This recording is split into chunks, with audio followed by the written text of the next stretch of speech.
what do you see as the primary ethical challenges that you've observed in open access data sharing?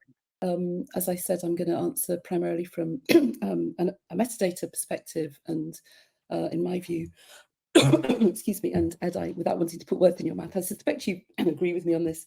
For the most part, I think there's no reason why most metadata shouldn't be open. That's not the case at the moment necessarily, but since metadata is data about the actual data or the content, a lot of that I think can and should be open. Obviously, there are exceptions to that, and I think a good example of that comes around Indigenous knowledge, where there is some information that is sacred to the people involved and which shouldn't be openly available in any way. And maybe that there shouldn't even be information about whatever object is being identified. So there certainly are exceptions.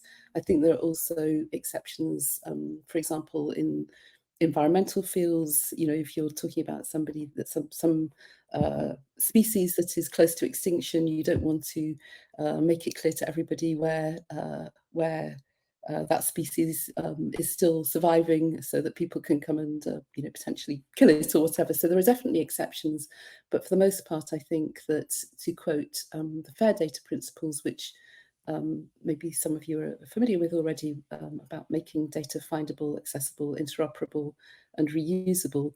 Data should be as open as possible and as closed as necessary. And I think if we keep that in mind from an ethics perspective, we probably won't go too far wrong. And just so you know, I'm not going to turn my camera or my mic off, just in case I get cut off again. So, but I will stay quiet.